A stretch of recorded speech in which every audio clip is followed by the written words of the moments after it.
Get ready for the dictation. Dictation will start in 5 seconds.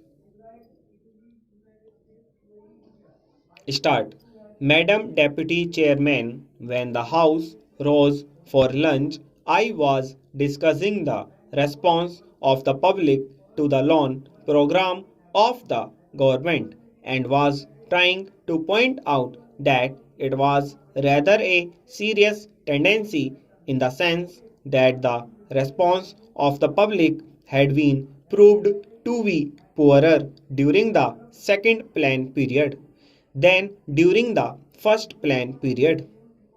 I was trying to point out that looking to the fact that the national income was rising and the people were becoming more conscious of a developing economy and the need to mobilize the resources more and more, a contrary trend ought to have appeared, and that in view of that this trend was disturbing. This trend is to be contrasted with the trend of the public regarding the call from the corporate sector for the investment of their monies. Here we find that the shares of some of the new companies or of the old companies that are issuing new shares are oversubscribed at times to the extent of 15 times the capital that has been asked for by the companies. So here are two pictures, one the picture of the government asking the public to subscribe to the public loans and the other the picture of the response of the public to the corporate sector demanding investments from the public. While on the one hand there is an enthusiastic response to the demand from the corporate sector, on the other there is a very poor response as far as the loan program of the government is concerned. This is a matter of some concern, and I feel that the government should pay more attention than just exhorting the people to save more and to hand over their savings to the government as the Honorable Finance Minister has done more than once.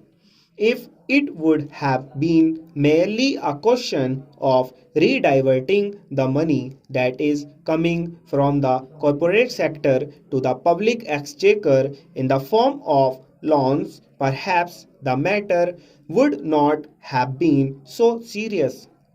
Then it would have been just a question of reallocation of the functions between the public sector and the private sector.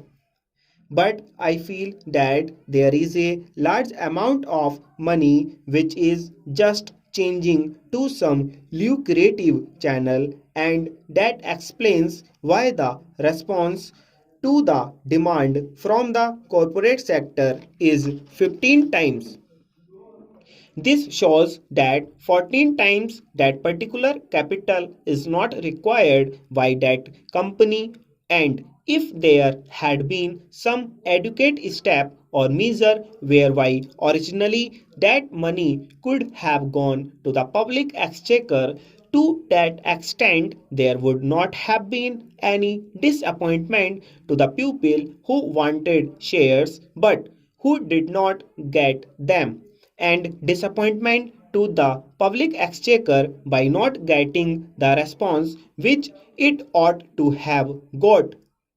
That, to my mind, leads to the question of the pattern of the rate of interest. In a developing economy, and especially in view of the fact that a large number of companies are being floated today which have got an element of growth in them, thereby attracting so much capital towards them, the government of India will have to take into consideration the question of the rate pattern of interest on their loans and to see whether something could not be done whereby the public will be attracted to a large extent towards their loan program than hitherto. It has appeared in the press that the question of supply and want is being reconsidered and that offers are sought to be made more attractive. If in the same strain the entire question of the loan program is also considered, it may be possible that these loans also might be made more attractive and thereby more capital, which is today just changing the channels of profitable employment, might be diverted to the public exchequer in the form of public loans.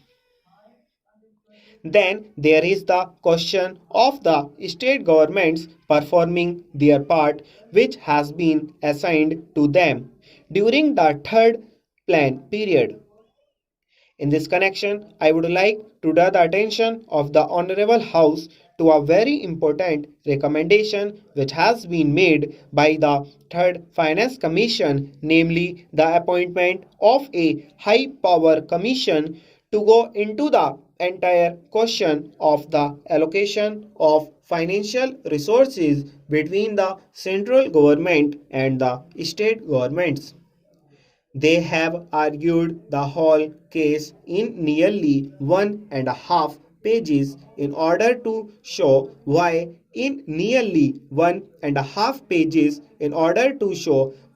it has now become necessary that a high power commission should be appointed to go into this important question.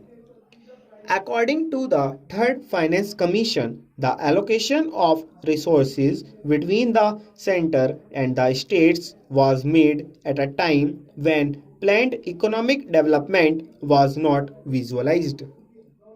When the constitution was framed, the development of the public sector, the responsibilities which the states were going to assume and a plan era were not properly visualized, and it was under these conditions that these allocations were being made stop.